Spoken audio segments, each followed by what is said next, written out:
अच्छा, राना सनाउल्लाह ने कहा है कि इमरान खान अगर इसी तरह के बयानात देते रहे तो हम इन्हें गिरफ्तार करेंगे। उनको क्या अपनी टांगों में जान तो डाल ले, मूंछों से काम नहीं होता, दिल भी रखना पड़ता है कि ये रियासत पाकिस्तान है, जागीर पाकिस्तान नहीं है। इम्पोर्टेड हुकूमत ये सुन ले कि ये आपके ओछे हथकंडे हमारे हौसलों को पस्त नहीं कर सकते, और इंशाल्लाह ये अवाम का साथ इमरान खान के साथ है, अवाम के दिलों की धड़कन इमरान खान है और वो इमरान खान के साथ हैं। आप इमरान खान को कहीं भी गिरा नहीं सकते। आपने जो भी इमरान खान के लिए गड़ा खोदा है वो उसके लिए पुल साबित हुआ है और आपके लिए गड़ा साबित हुआ है। अच्छा, इमरान खान ने जो रात प्रेस कॉन्फ्रेंस की आसिफ जरदारी का नाम लिया और बाकी नाम लिया है, पहले भी एक दफ़ा इमरान खान ने कहा था, लेकिन उन पर देख लें कि वजीराबाद के अंदर कातलाना हमला हो गया था। मैं एक बात आपको बताऊं, आसिफ जरदारी को दूध का धुला इंसान नहीं है। ये पूरी पाकिस्तानी कौम जानती है कि वो किस कबाश का आदमी है, तो उसके लिए बात किया है तो ठीक की है। आज भी बेनज़ीर की शहादत सवालिया निशान है, ये बात याद रखें आप। अच्छा, मरियम नवाज वापस आ रही है, क्या कहेंगे?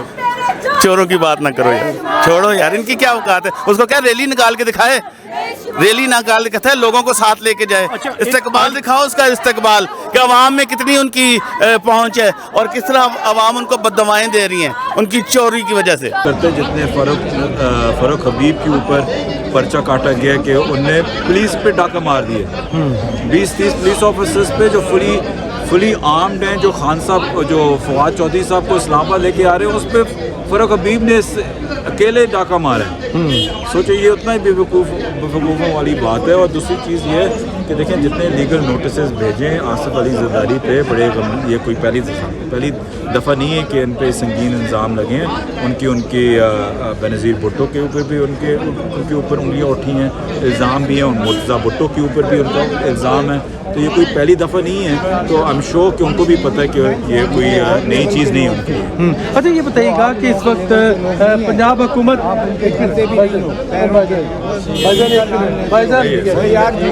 अच्छा एक मिनट, अच्छा ये बताइएगा, अवाम जो है वो पीटीआई के साथ है, इमरान खान के साथ है। कौन बचाएगा पाकिस्तान, कौन बचाएगा पाकिस्तान?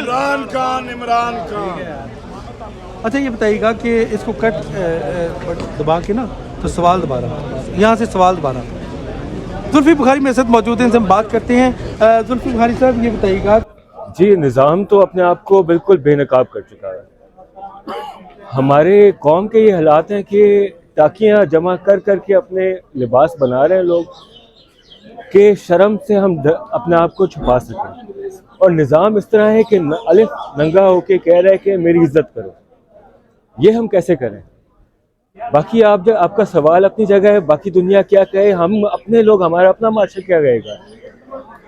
तो मैंने तो आपको समझा दिया कि जी शर्म छुपाने के लिए हमारी कौम टाकियाँ जोड़ के अपना लिबास जोड़ रही है, सिर्फ शर्म। साहब को गिरफ्तार करने की बात की जा रही है। कल राना सनाउल्लाह साहब का बयान है, उन्होंने कहा है कि जहन तो नहीं मानता, पर लग रहा है, मुझे दिल कर रहा है कि मैं इसको गिरफ्तार करूं ताकि ये जो मुल्क में अफरा तफरी निशात फैला रहा है इसको रोका जाए। जी ये देखें, जो खुद फितना फैला रहे हैं वही इल्ज़ाम लगा रहे हैं फितना की। दीन से इनका दूर दूर का वास्ता है ही, और बातें ये दीन की करते हैं, हमें तो हंसी आती है। बहरहाल राना सनाउल्लाह माज़रत के साथ एक गुंडा है और वो अपनी गुंडागर्दी कर रहे हैं, उसके अलावा कोई और नहीं सीन नहीं।